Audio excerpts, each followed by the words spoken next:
Hello students, स्वागत करुच्ची मोर YouTube channel JP tutorial को। आज देखा प्लस टू प्रथम वर्ष शिक्षा यूनिट 1 चैप्टर 1 किसी इंपोर्टाट 3 मार्किया क्वेश्चन चलतु आलोचना करवा। स्क्रीन आगे क्वेश्चन नंबर 1, शिक्षार विपदिगत अर्थ संबंध आलोचना करी संक्षेप लेख। उत्तर ହେଉଛି ଶିକ୍ଷା ଶବ୍ଦଟି ଲାଟିନ୍ ଶବ୍ଦ ଏଜୁକେୟାର ଏଜୁସିଆର ଓ ଏଜୁକେଟମ୍ ରୁ ଉତ୍ପନ୍ନ। ଏଟା ଲବ୍ଧ ତ୍ରିଚି, ଏଟା ମିଷ୍ଟେକ୍ ଅଛି, ଏଟା ମିଷ୍ଟେକ୍, ଏଟା ଭୁଲ ଅଛି, ଏଠି ଶବ୍ଦ ହେବ। ହଁ ଦେଖନ୍ତୁ, ଏଜୁକେୟାର ଦୃଷ୍ଟିରୁ ଶିକ୍ଷାର ଅର୍ଥ ହେଉଛି ଶିକ୍ଷାର୍ଥୀକୁ ଶିକ୍ଷା ପ୍ରଦାନ କରିବା। ଏଜୁସିଆର ଦୃଷ୍ଟିରୁ ଶିକ୍ଷା ହେଉଛି ତାହା ଯାହାକି ଶିକ୍ଷାର୍ଥୀ ମଧ୍ୟରୁ ଶିକ୍ଷାକୁ ଟାଣି ବାହାର କରେ। ଏଜୁକେଟମ୍ ଶବ୍ଦର ଅର୍ଥ ହେଉଛି ଶିକ୍ଷା ପ୍ରଦାନ କରିବା ବା ତାଲିମ ଦେବା। ପ୍ରକୃତ ଅର୍ଥରେ ବିଚାର କଲେ ଆମକୁ ପ୍ରଥମେ ଶିକ୍ଷାର୍ଥୀକୁ ଶିକ୍ଷା ପ୍ରଦାନ କରିବାକୁ ହୋଇଥାଏ, ପରେ ତାହାକୁ ଓଟାରି ବାହାର କରାଯାଏ। ଚାଲନ୍ତୁ ଏବେ ଦେଖିବା କ୍ୱେଶ୍ଚିନ୍ ନମ୍ବର 2। ଦେଖନ୍ତୁ, ଶିକ୍ଷାର ବିପଦିଗତ ଅର୍ଥ ସମ୍ବନ୍ଧରେ ଭାରତୀୟ ପଣ୍ଡିତମାନଙ୍କର ମତ ପ୍ରଦାନ କର। ଉତ୍ତର ହେଉଛି ପ୍ରାଚୀନ ଭାରତୀୟ ପଣ୍ଡିତମାନଙ୍କ ମତରେ ଶିକ୍ଷା ଶବ୍ଦ ସଂସ୍କୃତ ଧାତୁ ସାସ୍ ଶବ୍ଦରୁ ଉତ୍ପନ୍ନ ହୋଇଛି। ଏହାର ଅର୍ଥ ହେଉଛି ଶୃଙ୍ଖଳିତ କରିବା ବା ଶିକ୍ଷା ଦେବା। ସେହିପରି ବିଦ୍ୟା ସଂସ୍କୃତର ବିଦ୍ ଧାତୁରୁ ଉତ୍ପନ୍ନ ହୋଇଛି। ଏହାର ଅର୍ଥ ହେଉଛି ଜାଣିବା ବା ଜ୍ଞାନ ଆହରଣ କରିବା। ତେଣୁ ଭାରତୀୟ ମତାନୁସାରେ ମନକୁ ଶୃଙ୍ଖଳିତ କରି ଜ୍ଞାନ ଆହରଣ କରିବାକୁ ଶିକ୍ଷା କୁହାଯାଏ। ଦେଖନ୍ତୁ 3 ନମ୍ବର କ୍ୱେଶ୍ଚିନ୍।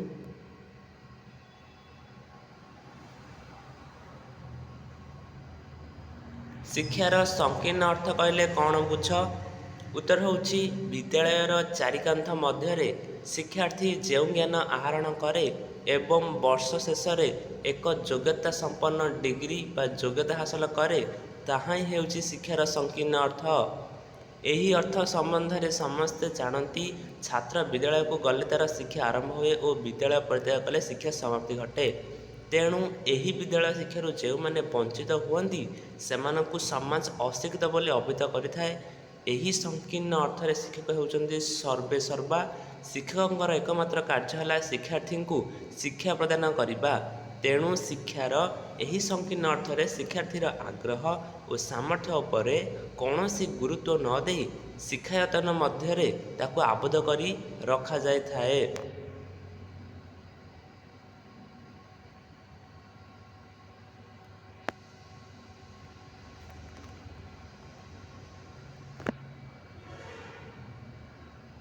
क्वेश्चन नंबर 4, शिक्षार व्यापक अर्थ संबंध लेख। उत्तर ହେଉଛି ବ୍ୟାପକ ଅର୍ଥରେ ଶିକ୍ଷା ହେଉଛି ଏକ ଜୀବନବ୍ୟାପୀ ପ୍ରକ୍ରିୟା। ଶିକ୍ଷା ମାଆର ଗର୍ଭାବସ୍ଥାରୁ ଆରମ୍ଭ ହୋଇ ସମାଧିରେ ପରିସମାପ୍ତି ଲାଭ କରେ। ଉଦାହରଣ ସ୍ୱରୂପ ଯେପରି ଅଭିମନ୍ୟୁ ମାଆର ଗର୍ଭାବସ୍ଥାରେ ଥିବାବେଳେ ଚକ୍ରବ୍ୟୂହ କଥା ଶିକ୍ଷା କରିଥିଲା। ବ୍ୟକ୍ତି ଜୀବନର ଯେତେଗୁଡ଼ିଏ ଅବସ୍ଥା ଦେଇ ଗତି କରେ, ସବୁ ଅବସ୍ଥାରେ ସେ କିଛି ନା କିଛି ଶିକ୍ଷା ଲାଭ କରିଥାଏ।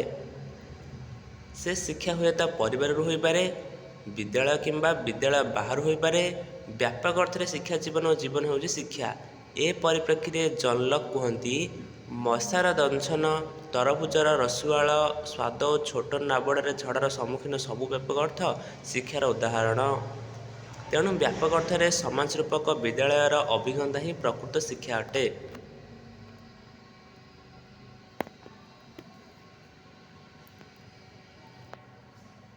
Question number 5,